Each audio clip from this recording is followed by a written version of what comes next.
que bu ñu xoolee sur le plan économique ak croissance Côte d'Ivoire moo ñu ëpp doole fuuf suñu wax ñu ko méngalee seen koom-koomam ak aussi si relation yoo xamante ne ça date des décennies et des décennies. non mais man dama d'accord. on a des relations très très étroites. waaw xam nga loolu laa expliqué. ma ne Bassirou Diomaye mënul ne parce que Alassane Ouattara nii la mel que moom bu ñëwee à la tête de l'État day couper les ponts ak Alassane Ouattara. c'est pas possible d'autant que xam nga bu nekkee le président malien président de transition moo def coup d'état nga xamante ne ni téye na tous les leviers sécuritaires du pays kooku bu ko neexee mu ne Alassane Ouattara am jéemuma lijjanti ak moom benn relation parce que xam naa ne militairement mënuma déstabiliser la preuve les mercenaires yi nga xamante ni bof ñoom dañuy bañ ñu woowee leen mercenaires mais en réalité c'était des mercenaires 49 yoo xamante ne ni ay commando ñu bokk ay forces spéciales bo tombeeg période bi ñuy jiiñ fii ñoom soxna Amidia force spéciale may leen force spéciale boo leen bëggee xam luy force spéciale da ngeen di renseigner wu ci ñi demoon ca Mali ne comment dire pour déstabiliser le pouvoir malien non seulement ñaari avion la ñu dugg benn avion bi ñoom ñoo ci nekk beneen avion bi seeni équipement kese si nekk en parlant de avion dinaa ñëwaat ci bu Macky Sall bi mooy bu waa Aba Jaber non bu Layus bi bu Layus ok d'accord waaw interpellé woon naa leen contacté nañu ma pour jox ma des précisions pour setal seen der sax laay wax mais dinaa si ñëwaat d'accord léegi bu nekkee ne yow déjà Mali Alassane Ouattara gis nga nu mu ci taxawee envoyé leen ay commando yoo xamante ne nii seen pexe bu sotti woon xëy na tey on ne parlerait plus de Assimi Goïta. loolu tax seen relation jamono ji dafay yàqu bu baax Assimi Goïta moomu dem Tabaski di julli ji ñu attaqué ko au couteau. loolu yëpp tentative de meurtre loolu yëpp ñoom seeni renseignement lu mu leen jox mooy ca Côte d'Ivoire lañ ko organisé. Interview bi may wax sànq kii boo ñu ko mënee tegal. Baron nga xamante ne ni Ibrahima Traoré day jiiñ carrément Alassane Ouattara que moom mooy déstabiliser dëkkam. kon mën nañ ko déglu su fekkee élément bi pare na Baron. Les unités sont arrivées à l'opération Ouragan à la frontière ivoirienne. Voilà, je suivais l'opération de près. Et c'est de féliciter même les soldats pour leur discipline. Parce qu'ils n'étaient pas obligés de s'arrêter, regarder les terroristes à 50 mètres de lui, au-delà du fleuve. Ils pouvaient envoyer des roquettes, comme il a dit. Mais par discipline, respect des consignes, ils ont observé et puis ils se sont retournés. Mais ce sont des comportements qui ne sont pas bien, il faut le dire. Parce que le Burkina a connu ça aussi. Les IAG ont habité ici. On était une base arrière des terroristes. Ça donnait quoi? Donc il faut que ces pays-là aussi comprennent ça, que ça ne marche pas. Et il y a beaucoup d'autres choses. Avec la plupart, je pense qu'on commence à se comprendre. Mais du côté quand même de la Côte d'Ivoire, il y a du développement à faire. Voilà, il faut qu'ils reviennent à de meilleurs sentiments. Tous les déstabilisateurs du Burkina sont là-bas, ne se cachent pas. Les officiels ivoiriens ont parlé mal du Burkina. Sur les plateaux télé, vous êtes journaliste, je ne pense pas que au Burkina, une chaîne privée ou publique insulte des autorités d'autres pays ouvertement, souvent de façon vulgaire. Ça se fait là-bas, sans mot dire. Voilà, tous ceux qui tentent de déstabiliser ici se retrouvent là-bas. Bon, à un moment donné, il faut arrêter l'hypocrisie, il faut dire la vérité. Il y a un problème. Il y a un problème avec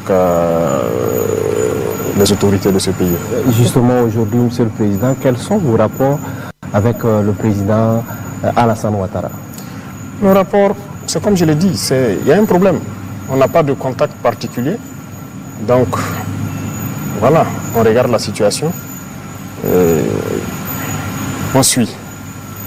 Voilà, je ne peux pas vous donner plus de détails. Voilà, on suit. Donc, juste à présent, vous n'avez pas eu l'occasion de discuter.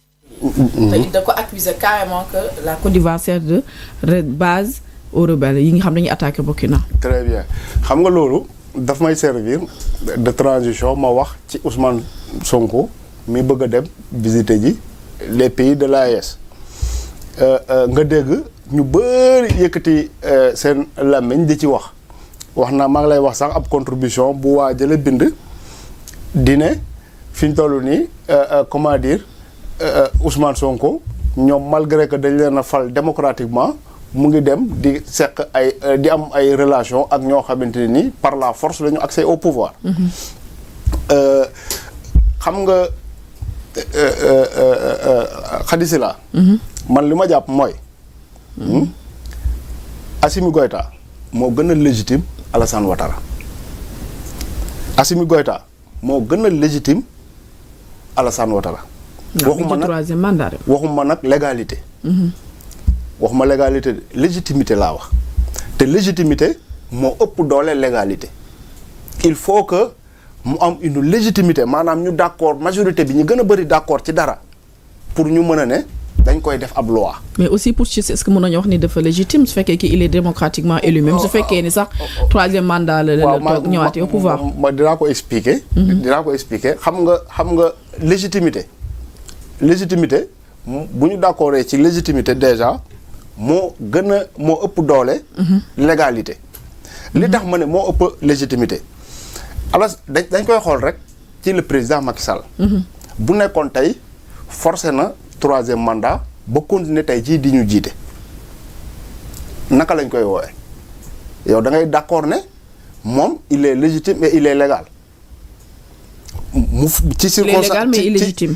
non mënul légal. mën na légal sax. bu nekkee ne dafa modifier comment dire loi bi nga xamante ne nii moo ko doon xañee légalité bi ba dugg ci. bu dee dafa modifier loi parce que Alassane Ouattara c'est comme ça loolu noonu la def. dafa modifier la loi pour jox boppam comment dire présenter une troisième candidature. Ouais. mais bu nekkee ne comment dire pour mu agsi ci loolu ñaata Ivoirien la ñu rey ñaata Ivoirien la ñu tëj ñuy dem sax ba ne. am 2 premiers ministres yu ci ñàkk seen bakkan mais ñooñu moom dañoo feebaroon. entre guillemets lu ñu wax. waaw xam nga balaa ma xóot sax ci xóotal sax ci Ousmane Sonko muy dem ci AES ak ñooñu ñuy wooyee les putschistes pour waxaat ne li war a gën a tax le président Bassirou Diomaye dem Côte d'Ivoire. ba wax fa loolu mu wax c'est parce que effectivement ku tudd Birame Souleye Diop daf fi def coup franc bu mag a mag jëm ci Alassane Ouattara. kooku su demee ba nekk ci gouvernement bi occuper un poste central il faut pour man Sénégal am au moins am nu mu taxawee. pour que Alassane Ouattara mi ñu décrire comme quelqu'un boo xamante ne ni déstabiliser dëkk rek moom moo ca gaaw. pour mu bañ a xalaat ne précisément ñi accès au pouvoir Sénégal ce sont ses ennemis, ce sont ses adversaires. Donc c'est des langages diplomatiques boo xam ne le président n'avait pas il fallait mu tenir compte. mais bien sûr. léegi nag pour ñëwaat ci la légitimité des putschistes xam nga ñii muy président Macky Sall muy Alassane Ouattara ku def coup d'état dérangé wu leen est-ce que mën nga ñëw ci photo Alassane Ouattara yi ak les putschistes là kii avant Alassane Ouattara avant Ibrahima Traoré moo njëkk a def coup d'état Burkina Faso pourquoi ñu accepté ko. parce que il ne menaçait pas les intérêts de la France. parce que Saint-Cyr lañ ko formé c'est un France africain. comme suñu général Lecointre.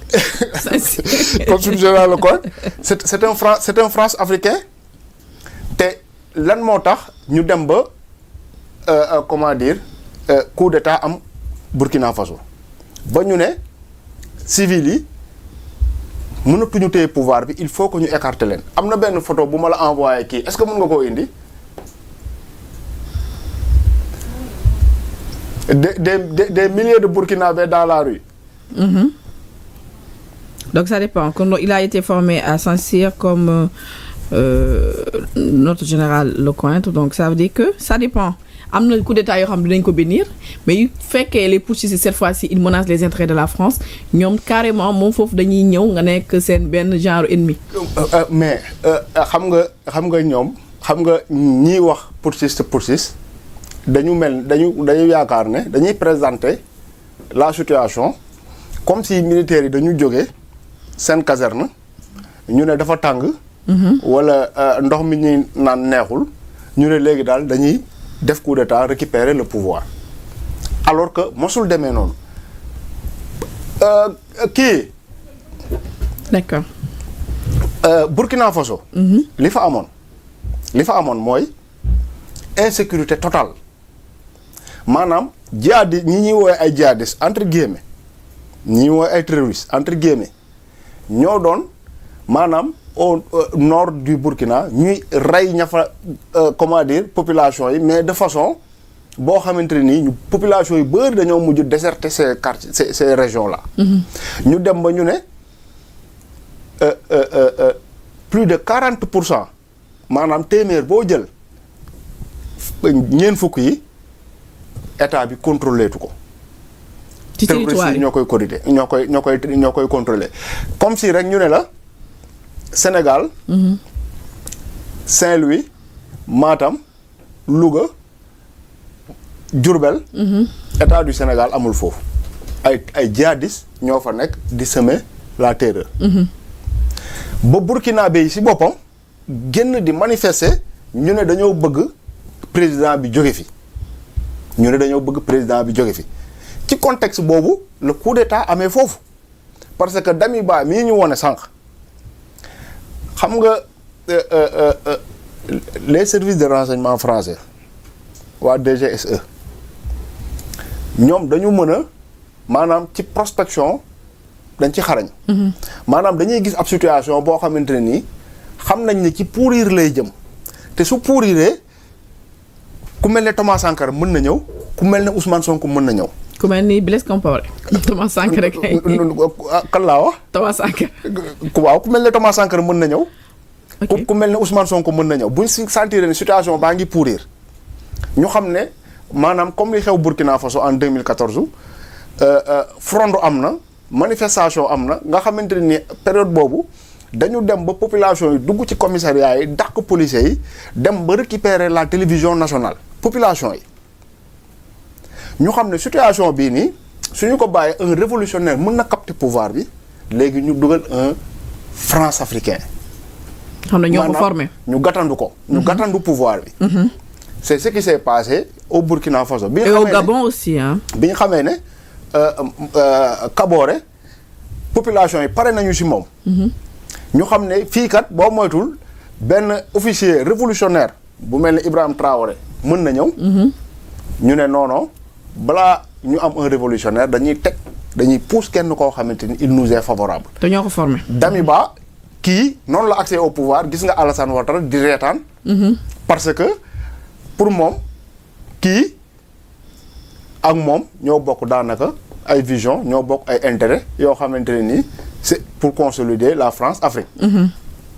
mais yaa ngi wax tamit Oligui Nguema Macky Sall mi xam nga bi ñu demee ci sommet Russie Afrique bi. war naa def lu gaaw de temps bàyyi dem de. moo tax il faut nga wax ci avion bi nag. waaw Russie Afrique te tey dañuy teel a dagg. bi ñu demee sommet Russie Afrique bi ñu bëggee def la photo de famille nga xamante ni Assimi Goïta da ciy nekk ak. Ibrahima Traoré. Macky Sall dafa ne du bokk ci photo bi. waaw comme quoi soo ko déggee nga jàpp ne kii kat day bañ a affiché wu ak koo xamante ni dafa def coup d'état. mais quelque temps avant muy quitter le pouvoir Macky Sall recevoir na fii Oligui Nguema. c'est coup d'état yi bokk. daf si ñëw très bien léegi nag xam nga lan mooy la différence.